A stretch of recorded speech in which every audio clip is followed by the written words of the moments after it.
How do they drink it? Is it like this?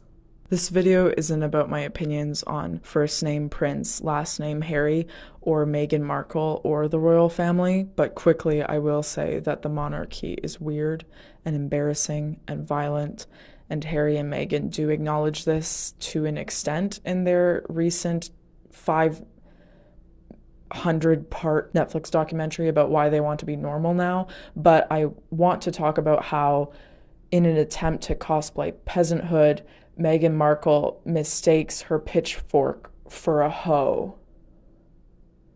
And I don't know what to do with that information. When Harry and Meghan got married, or right before they got married, they were just living a normal life in a farmhouse that was on the royal property, but it's like a normal, tiny farmhouse. It's not a rich royal farmhouse. It's just normal. They're super normal. Kensington Palace sounds very regal. Of course it does. It says palace in the name. But Nottingham Cottage, it was so small. She's obviously not looking directly at the photos, but there are photos that come up on screen, and there's one photo, it's like a selfie that Meghan took, and Harry's in the background, and then there's a selfie that Meghan takes of just herself, and she's holding a pitchfork. And over top of these photos that she's not looking at, Meghan says, she's like trying to say that they're just normal farming, regular people who farm in their garden that they have in their backyard. And what Meghan says, what comes out of her mouth is, Me with a hoe and H varnishing. And I had to press pause real quick on the documentary and do a lap. Because first of all, first thing, Meghan says me with a hoe. Either she's not looking at the photo that they then show in the documentary that Netflix paid for, and she just randomly thought, what was that farmer peasant tool I was holding for the photo? Maybe it was a hoe. Me with a hoe. Or Meghan is looking at the photos for reference, but she doesn't know that what she's holding is a pitchfork, and she says it's a hoe, which, lucky for us, is much funnier. Why would you, why do you have a pitchfork? What are you doing with a pitchfork? Do they have hay bales? Like, does she know that what a pitchfork is for? Anyway, so she says me with my hoe, or me with a hoe, which is, I'm so immature, but that's really funny. Second part of the statement is, and H varnishing. What she means is, by H, she means Harry. Throughout the documentary, they never refer to each other. At least I don't think they refer to each other by their names, like Harry or Meghan. They just say H or M, and I think that's for legal reasons, so that if the royal family wants to sue them for, like, I don't know, doing something criminal, like holding a pitchfork and calling it a hoe, you know, they might say, well, you said that about Meghan, or you said that about Harry, and the other can go, no, I said H.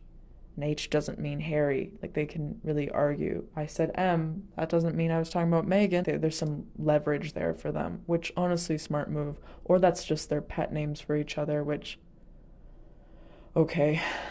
She refers to Harry as H.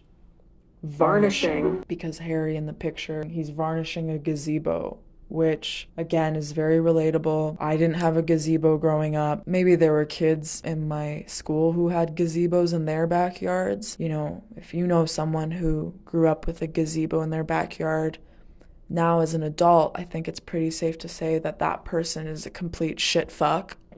So Harry has his gazebo and he's varnishing it. And Meghan says all of these things in one sentence as if that is the fucking, it's like all that we could want from our favorite relatable peasants. They do yard work like us. They have gazebos like us. They have pet names. They sometimes hold pitchforks and call them hoes. I don't know what this video is about. I'm just upset, but I'm also so very tired. Why does she say that? I get it. There's so much to desire from the working class, but only like the fun parts. There are real farmers out there, you know what I mean? Like, There's real farmers who like hold those tools on a daily, and they can feel however they want about that. I'm not saying that inherently the working class is angry